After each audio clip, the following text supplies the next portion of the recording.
తేదీ 22/4/2020 రోజున సుప్రీంకోర్టు ఇచ్చిన జీవోఎంఎస్ నెంబర్ 3కి విషయంలో సుప్రీంకోర్టు ఇచ్చినటువంటి జడ్జిమెంటు చాలా బాధాకరం. ఈరోజు రాజ్యాంగ పరంగానే మాకు ఈ జీవోఎంఎస్ నెంబరును ఈ రాష్ట్ర ప్రభుత్వము మాకు కల్పించడం జరిగింది. కానీ సుప్రీంకోర్టు దానిని అన్కాన్స్టిట్యూషనల్ అని చెప్పేసి చెప్పడం జరిగింది.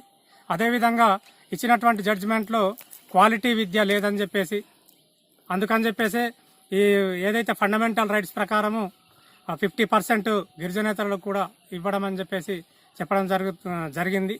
అయితే ఇక్కడ ఇదే సుప్రీంకోర్టు బెంచ్ సమతా జడ్జిమెంట్ విషయంలో ఈ యొక్క 5వ షెడ్యూల్ 6వ షెడ్యూల్ను రాజ్యాంగంలో మినీ రాజ్యాంగంగా చెప్పడం జరిగింది.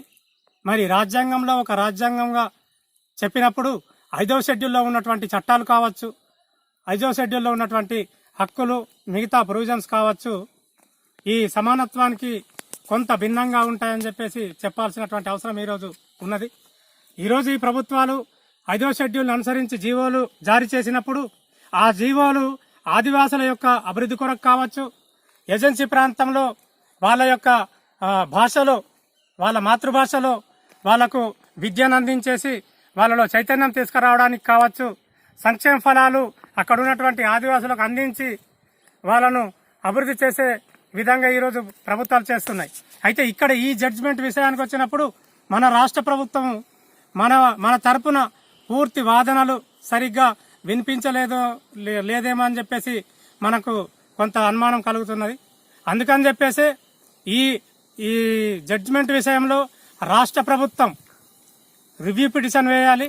ఆ రివ్యూ పిటిషన్ కూడా గతంలో ఉన్నటువంటి ఈ సివిల్ అప్పీల్ నెంబర్ 7040/2002 ఏదైతే ఉందో దాంట్లో సబ్మిట్ చేసినటువంటి అఫిడవిట్లు వాటి యొక్క లోటుపాట్లు ఏవైతే ఉన్నాయో వాటిని సరిచేసుకొని ఇంకా మంచి మేధావులు, రాజ్యాంగం పట్ల అవగాహన ఉన్నటువంటి మేధావులు, ఏజెన్సీ ప్రాంతం పట్ల, ఏజెన్సీ చట్టాల పట్ల అవగాహన, అనుభవం ఉన్నటువంటి నాయకులు, వీళ్ళందరి యొక్క అభిప్రాయాలను తీసుకొని, ఆధారాలను తీసుకొని ప్రభుత్వం మళ్లీ రివ్యూ పిటిషన్ దాఖలు చేయాలని చెప్పేసి మేము ప్రభుత్వాన్ని కోరుతున్నాం.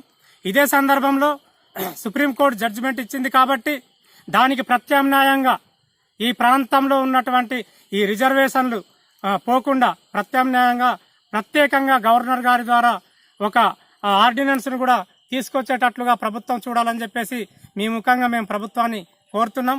అదేవిధంగా భవిష్యత్తులో ఏజెన్సీ ప్రాంతంలో ఆదివాసులు, స్థానికంగా ఉండేటటువంటి ఆదివాసులకు పూర్తి స్థాయి ఉద్యోగుల నియామకంలో కానీ, ఉపాధ్యాయుల నియామకంలో కానీ 100% గిరిజనులకే చెందే విధంగా ప్రత్యేకమైన ఒక చట్టాన్ని తీసుకురావాలని చెప్పేసి మేము ఆదివాసీ సేన ఉమ్మడి ఆదిలాబాద్ జిల్లా కమిటీ తరఫున ప్రభుత్వాన్ని ప్రత్యేకంగా కోరుతున్నాం.